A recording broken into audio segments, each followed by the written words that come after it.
2019 में अमेंडमेंट हुआ, आप पर केस दर्ज हुआ है या आप वकील साहब हो, कुछ चीजें आपको समझनी होंगी। जी बहुत काम का है, वीडियो को पूरा देखिए। 5 पॉइंट्स में 3, 5, 7 और 9 ये जो सेक्शंस उसमें लिखे हैं, जिसमें बताया गया है कि ये सेक्शंस क्या बोलते हैं, किस तरह से वो दोस्तों आज के अपने इस वीडियो में जो मैं बात करने वाला हूं, बात करूंगा पॉक्सो केस के बारे में, protection of children from sexual offences, जो कि एक्ट आया 2012 में, 2019 में अमेंडमेंट हुआ। इसके कई सारे सेक्शंस पर मैंने कई बार वीडियोस बनाई है, पर हमारे पास बहुत सारे जो सवाल आए पिछली मेरी वीडियोस में। देखो, आप जब पॉक्सो केस की बात करते हो, आप पर केस दर्ज हुआ है या आप वकील साहब हो, कुछ चीजें आपको समझनी होंगी, जिन चीजों को समझने के बाद ही पॉक्सो केस को आगे लेके जाया जाएगा। कि POCSO case normal rape case की तरह तो है नहीं, जो आप नॉर्मल रेप केस की तरह उसमें लड़ लें। रेप केस में क्या होता है, बर्डन ऑफ प्रूफ किस पर है, वो स्टेट पर है, या जिसने इल्जाम आप पर लगाया उसके ऊपर बर्डन ऑफ प्रूफ है। पर यहां पर बर्डन ऑफ प्रूफ एक्यूज पर होता है, एक्यूज को प्रूव करना है कि उसने ऐसा कोई अपराध नहीं किया। तो पॉक्सो के अंदर किन बातों का विशेष रूप से ध्यान रखना चाहिए किसी भी वकील साहब को, या फिर आप पर मुकदमा हुआ है तो भी किन किन बातों को विशेष रूप से आप ध्यान रखें, उन सब पर आज चर्चा करेंगे अपनी इस वीडियो के माध्यम से। ज्यादा कुछ जानने के लिए किन बातों को विशेष रूप से ध्यान रखें पॉक्सो केस में, दोस्तों बने रहिए हमारे इस वीडियो के साथ। दोस्तों, आप में से कोई भी नए वकील साहब है, कोई भी लॉ स्टूडेंट है, अभी वकालत शुरू की है, या आपका सगा संबंधी जानकार कोई भी अगर जेल में है या किसी पर पॉक्सो केस हुआ है, वीडियो बहुत काम का है, वीडियो को पूरा देखिए। 5 पॉइंट्स में बताऊंगा किन बातों को विशेष रूप से देखना चाहिए अगर आप पॉक्सो केस लड़ने जा रहे हैं। सबसे पहली बात दोस्तों, सेक्शन 29 को आपको कभी भूलना नहीं चाहिए। सेक्शन 29 बोलता है कि 3, 5, 7 और 9 ये जो सेक्शंस उसमें लिखे हैं, जिसमें बताया गया है कि ये सेक्शंस क्या बोलते हैं, किस तरह से वो अपराध आगे बढ़ता है। बट जो इसकी पनिशमेंट है, सेक्शन 3 की 4 में है,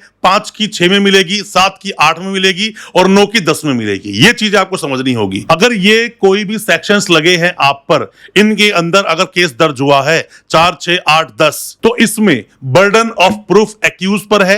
एक्यूज को यही माना जाएगा कि उसी ने अपराध किया है। मतलब कोर्ट में जैसे ही लेकर आएंगे एक्यूज को, इसको प्रिजम्पशन बोलते हैं, प्रिजम्पशन ऑफ गिल्टी। प्रिजम्पशन क्या बोलता है, जैसे ही एक्यूज को कोर्ट में लेकर आएंगे तो जज साहब यही मानकर केस को आगे बढ़ाएंगे कि इसी ने यह अपराध किया है। यह बात आपको भूलनी नहीं चाहिए। अगर आपने सोचा कि नहीं, बर्डन ऑफ प्रूफ तो स्टेट पर है, या फिर जिसने मुझ पर यह इल्जाम लगाया वो प्रूफ करेगा, ऐसा पॉक्सो में नहीं होता।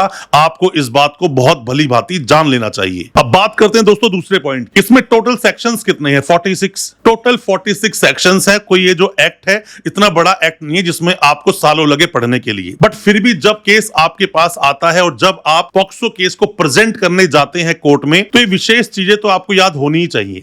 दूसरी बात दोस्तों आती है बच्चे की गवाही। हर एक केस अलग होता है। जिस केस में रिकवरी होती है तो रिकवरी मैटर करती है। पॉक्सो में रिकवरी जैसा कुछ नहीं, इंडिपेंडेंट विटनेस जैसे होते नहीं है, सिर्फ और सिर्फ होती है स्टेटमेंट। और उस स्टेटमेंट पे कितना भरोसा किया जाए, एफआईआर पर या फिर 164 के बयान पर कितना भरोसा किया जाए, यह सोचने का विषय है। इसीलिए सिर्फ बच्चे की गवाही के आधार पर लोगों को 20-20 साल तक की सजा हो जाती है, उम्र कैद तक की सजा हो जाती है। वो जो बच्चे की गवाही है, उसमें यह देखा जाता है कि गवाही कितनी ऑथेंटिक है, कितनी सही तरह से गवाही को दिया गया है, गवाही में कोई बदलाव तो नहीं हो रहा है, और क्या बच्चे पर जज साहब को ट्रस्ट करना चाहिए, क्या ऐसी गवाही दी गई है। अगर सिर्फ गवाही ही ऐसी स्ट्रॉन्ग दे दी जाए, बार बार जो सेम चीज है बताई जा रही है, इवन देखो 3 चीजें होंगी। पहले एफआईआर लॉन्च होगी, जरूरी नहीं छोटे बच्चे ने जाके अपने मुंह से बात बोली हो, उसकी मदर फादर भी वो एफआईआर लॉन्च करवा सकते हैं, या कोई भी सगा संबंधी जानकर कोई भी अननोन इंसान भी ऐसे में एफआईआर लॉन्च करा सकता है बच्चे के साथ,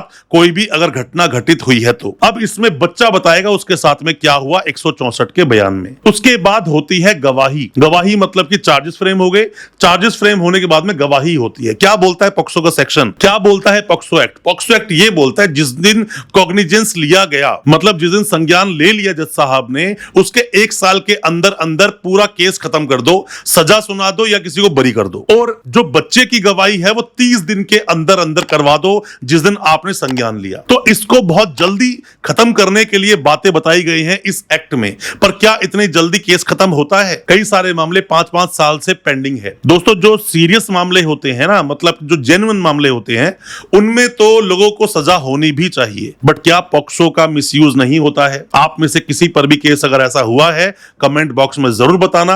और आप वकील साहब जो केस लड़ रहे हैं, तो आपका केस क्या बोलता है, क्या जेन्युइन है, वो भी बताना। क्योंकि आजकल क्या है, एक लड़का लड़की के रोमांटिक रिलेशन को, लड़की की उम्र 17 साल तो भी पॉक्सो लगेगा, 18 साल से कम एज अगर है तो पॉक्सो लगेगा। कंसेंट जैसा इसमें कुछ चलता नहीं। तो ऐसे में केस दर्ज होते हैं और लड़का सालों साल जेल में रहता है, बाद में सजा तक हो जाती है। इसलिए मामला बहुत सीरियस है। अब बात करते हैं तीसरे पॉइंट की, क्या ध्यान रखना चाहिए जब भी आप पॉक्सो केस लड़ते हैं या जब भी आप पॉक्सो केस लड़वाते हैं अपने वकील साहब से। तो उसमें एफआईआर, 164 के बयान और साथ में ही जो चार्जशीट है, इन तीनों चीजों को, साथ में ही मेडिकल को भी देखना चाहिए बड़े ध्यान से। मेडिकल में अगर कुछ आ गया और ये प्रूव कर रहा है कि हां बच्चे के साथ कुछ हुआ है, फिर तो दोस्तों भगवान ही आपको बचा ले तो एक बात अलग है। पर कई बार ऐसा भी होता है कि ऐसे कुछ पॉइंट्स पर केस लड़े जाते हैं जहां से कि लड़ने का मुद्दा मिल जाता है और बाद में बरी भी हो जाते हैं लोग। बट मैक्सिमम मामलों में अगर मेडिकल हुआ और मेडिकल में कुछ आया या फिर डीएनए मैच हो गया या फिर एफएसएल में कुछ आ रहा है, तो ऐसे में ज्यादातर लोगों को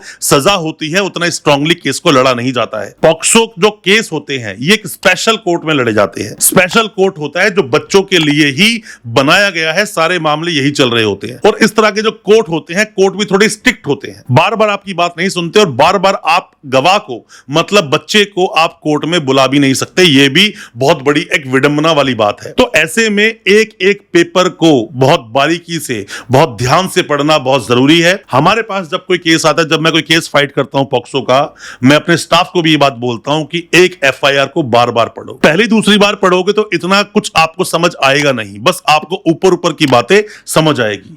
तीसरी बार एफआईआर पढ़ोगे कुछ अलग आएगा। चौथी बार जब आप एफआईआर पढ़ोगे तो पूरा समझ जाओगे केस कितना जेन्युइन है और केस में क्या क्या फर्जी चीजें हो सकती हैं इस केस में। इसीलिए बार बार पढ़ना चाहिए, हर पेपर को समझना चाहिए। एक भी पेपर अगर मिस होता है, फिर चाहे वो मेडिकल का हो, किसी भी स्टेटमेंट का हो, किसी के 161 के बयान का हो, ये सब चीजें आपके केस को डुबा सकती हैं। सेक्शन 4 और सेक्शन 6 बहुत ही सीरियस सेक्शन है। इतना आसान नहीं है पॉक्सो केस को लड़ना, इसीलिए लोगों को सजा होती है। फिर आप हाई कोर्ट अपील लगाते हो, अपील डिसमिस होती है, फिर सुप्रीम कोर्ट जाते हो। इतनी लंबी सालों तक लड़ाई लड़ने से अच्छा है कि आप इस केस को बहुत अच्छे से प्रेजेंट करके अपने ट्रायल कोर्ट से ही बरी हो जाए। अब दोस्तों बात आती है चौथे पॉइंट में मेडिकल की। मेडिकल होता है बच्चे का, लड़के का भी मेडिकल होता है। लड़के का होता है पोटेंसी टेस्ट, लड़की का होता है बाकी का मेडिकल, कहीं बच्चे के साथ कुछ हुआ तो नहीं। सिर्फ खरोच आने से भी, देखो मेडिकल जो होता है ना, उसको पढ़ने में देखना पड़ता है। रैप्चर्ड, जो हाइमन रैप्चर्ड होता है, और भी कई सारी मतलब चीजें हैं। जब भी डिटेल में वीडियो बनाऊंगा मेडिकल पे तो हम उस पर बात करेंगे। ये सब चीज देखी जाती है कि अगर बच्चे के साथ में ऐसा कुछ हुआ है तो ऑब्वियसली बात है कुछ इंजरीज होंगी, वो सब देखी जाती है। कई बार मेडिकल में बच्चा बोलता है कि मैं मेडिकल नहीं कराना चाहता, ये भी होता है। मेडिकल कराया और कुछ नहीं आया, आप सोचते मेडिकल में तो कुछ है ही नहीं, मतलब हमारे केस में तो कुछ होगा नहीं, हम तो बरी हो जाएंगे। ऐसा नहीं है। मैंने अभी आपको बताया कि बच्चे की स्टेटमेंट, बाद में उसकी मदर की, फादर की स्टेटमेंट, टीचर को बुलाया जाता है, सब डॉक्टर्स आते हैं, फिर आईओ आता है, ये सब चेन बन जाती है दोस्तों। इतना इजी नहीं है। आप सोचोगे सीसीटीवी फुटेज लाएंगे, इंडिपेंडेंट कोई गवाह लाएंगे, और मैं पहले ही आपको बताया था 313 की जो स्टेटमेंट होती है उसमें 315 के बयान भी कराने चाहिए। ये क्या है, इस पर डिटेल वीडियो बनाऊंगा। अगर आप सवाल पूछेंगे कमेंट बॉक्स में सवाल पूछना या व्हाट्सएप भी कर सकते हो। अब बात करते हैं मेन मुद्दे की, जो पांचवा पॉइंट है। पांचवा पॉइंट दोस्तों क्या है, मैंने मैक्सिमम केसेस में ये देखा है कि जब भी किसी पर पॉक्सो केस होता है, और ऑलमोस्ट रोज जो हमारे पास इंक्वायरीज आती हैं कि पॉक्सो के बारे में कुछ पूछना है। दोस्तों आप भी अगर ऑनलाइन कंसल्टेंसी लेना चाहते हो, दिए गए नंबर पर व्हाट्सएप करना, ऑनलाइन कंसल्टेंसी आप ले सकते हो, सवालों को पूछ सकते हो, केस को डिस्कस कर सकते हो। तो जो हमारे पास कॉल्स आते हैं पॉक्सो के रिगार्डिंग, तो पॉक्सो में अलग अलग तरह के सवाल पूछे जाते हैं। सबके दिल में एक ही पहले सवाल, एक ही क्यूरियोसिटी, बेल करा दो। दोस्तों पॉक्सो में बेल लेना इतना आसान होता है क्या? पॉक्सो में इतना आसान बेल लेना नहीं होता। मैंने पहले भी जजमेंट बताया था, एक जजमेंट आया था x versus state of Rajasthan, उसका रिसेंट का भी जजमेंट है जिसमें बोला गया कि बेल देने के लिए ढिलाई बरतनी चाहिए। बेल इतनी आसानी से नहीं देनी चाहिए, मतलब बेल का जो प्रोसेस स्लो डाउन कर देना चाहिए। एक और अपने देश का कानून बोलता है bail is a rule and jail is exception. दूसरी तरफ जजमेंट ऐसा आता है जिसमें कि मर्डर जैसे केसेस में या डकैती जैसे केसेस में, रेप जैसे केसेस में बेल देने को स्लो डाउन कर देना चाहिए। तो ये भी आपको समझना चाहिए, सिर्फ बेल नहीं, ट्रायल को मजबूत करो वरना सजा हो जाएगी। पेन किलर खाकर दर्द से निजात पा सकते हो पर नासूर बन जाएगा सजा हो गई तो आपको बेल के साथ साथ अपने ट्रायल को मजबूत करना है। दिल्ली में हम केस लड़ते हैं और जब भी कोर्ट्स में हम केस लड़ने जाते हैं हम देख रहे होते हैं कि बेल पर बहुत फोकस है, ट्रायल पर फोकस नहीं है। ट्रायल पर मेन फोकस करो ताकि बरी हो सको, वरना तो सालों साल की सजा काट के ही बाहर निकलोगे। उम्मीद करता हूं दोस्तों आज का हमारा वीडियो आपको समझ आया होगा, अच्छा लगा होगा। जो भी किसी भी तरह के सवाल आपके दिल में है कमेंट बॉक्स में सवाल पूछें। अच्छा लगा हो आज का वीडियो, चैनल को सब्सक्राइब करना बिल्कुल ना भूलें, साथ में लगा बेल आइकन जरूर दबा दें ताकि इसी तरह की लीगल अवेयरनेस की वीडियोस दोस्तों आप तक पहुंच सके सबसे पहले। बहुत बहुत शुक्रिया दोस्तों, धन्यवाद हमारे इस वीडियो के साथ बने रहने के लिए।